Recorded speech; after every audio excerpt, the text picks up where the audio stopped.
In today's video, we're going to be talking about a WWE superstar leaving the company. Also got a huge update on AEW wrestler Scorpio Sky. And yes, we're going to talk about those ROH tag titles because it appears that there is an update. We're talking about it right here on The Ango Show.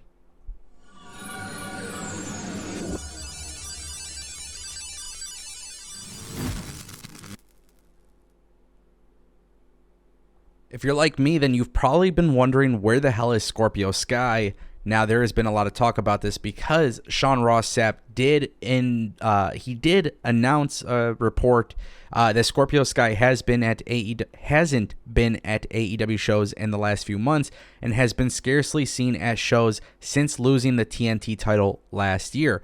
Now, if you guys don't remember, Scorpio Sky lost the TNT Championship to Wardlow in a street fight.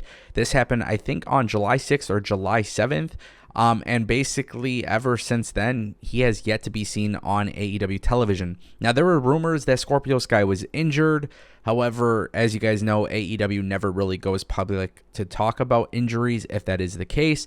And with Sean Ross Sapp reporting that he hasn't been seen backstage, it definitely makes me question what is going on. Is there an issue with their relationship? Is there an issue with his health?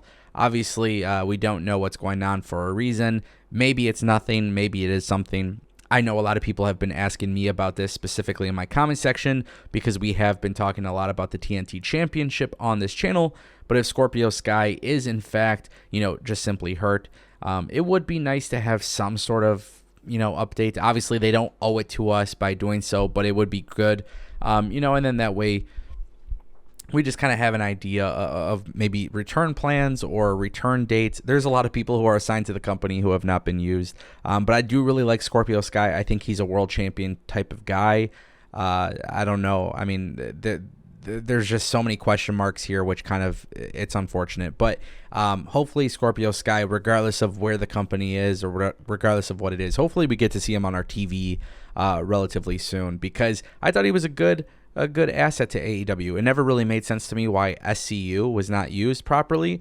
And then it never really made sense to me how he had such a short reign with the TNT Championship belt. Keep in mind, he's a two-time TNT champion, and he did win the Tag Team Championship belts at one point. But I would say that he hasn't been booked the best, and he could be a world champion in AEW, in WWE, and Impact Wrestling.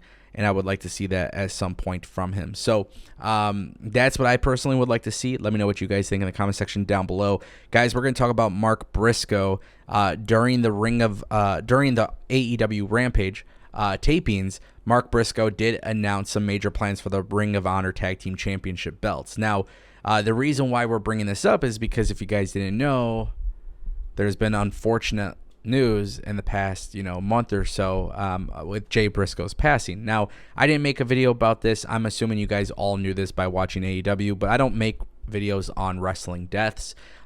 So just as a reminder, Jay Briscoe did pass away, unfortunately, and he is one half of the tag team champion with Mark Briscoe.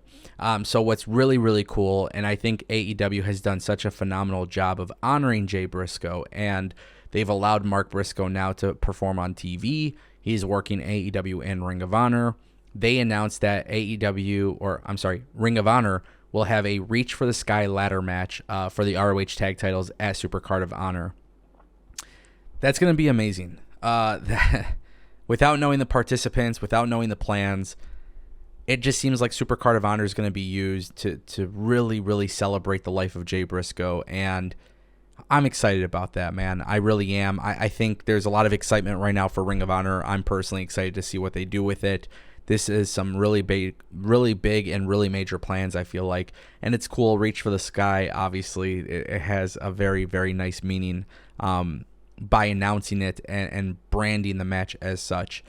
So yeah, AEW, Ring of Honor, a lot of question marks about how these brands are separated, especially because this announcement's being made on Ring of Honor or AEW Rampage. Perhaps on Ring of Honor, though, we'll also hear something soon. But of course, for once, forget about the AEW and Ring of Honor talk for a second. Just this announcement is a really good thing, and I'm glad to see that Jay is being honored. And that's one thing I don't think Tony Khan gets enough credit for, and nor do I think he's looking for the credit. But I think he really knows how to take care of his people, and that is something that is good. that is all you can ask for somebody when you're working for them. So, and keep in mind, Jay Briscoe didn't really get to work for Tony Khan that long. So just something to obviously keep in mind. But nonetheless, we're moving on. Great news here. Super excited about that. Guys, WWE NXT superstar Saray is leaving the company. Tokyo Sports had actually announced this, that there should be an announcement being made soon. The expected date is March 16th. May 16th, she's expected to return to Japan. So Tokyo Sports is reporting that Saray is leaving WWE. She signed with WWE in 2020 and has been wrestling on the NXT brand. During their time on the brand, she was rarely featured in big storylines. And Tokyo Sports stated that she'll be making a return May 16th, 3 days after my birthday. So yeah, the last time she wrestled was on the August 22nd episode of NXT 2.0.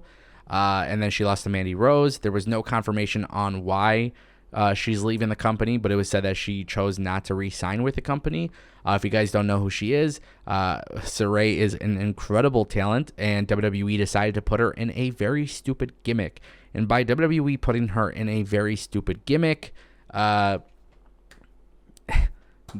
fans were trying so hard to support it. They've tried very hard to get her over, but just bad booking, bad idea. I don't know what the hell WWE was thinking. Like, some aspects of the gimmick could have worked, but WWE, especially with NXT 2.0, they were doing a lot of childish gimmicks and stuff, and it just didn't work out for the company, and it was really stupid. And unfortunately, now she's not going to be staying with the company. Now, it sounds like she's not re-signing with the company. It doesn't sound like she was released by the company. Granted, we might get a little bit more information at a later date, and if that is the case, I'll obviously update you guys here on the channel. But I really thought Saray was great, and it just sucks to see WWE do this. You know, there's a lot of great Joshi wrestlers out there, and, you know, I see so much potential, and, you know, it's just insane that sometimes WWE can't get it right. You know, good thing, though, if you guys know about Deadlock Pro Wrestling, they've done a really good job with bringing Joshi wrestlers to America and putting them in great matches and great stories. So everything that they've done with the Joshi wrestling scene has been incredible. If you guys don't watch Deadlock, I do recommend you guys check it out. A lot of great stuff on YouTube, plus DPW on demand. But yeah, WWE just can't seem to get it right. And, you know, she's going to go back to Japan. You never know, obviously, with and NJPW has the IWGP Women's Championship belt, and then obviously there's just so many different opportunities, which is my point. And you never know who's going to make that next move, but Tony Khan and AEW also exist, so it's something to definitely pay attention to. I'll definitely keep you guys updated. And with that being said, guys, I appreciate you for watching this video. Thank you so much. I'll see you guys next time right here on The Angle Show.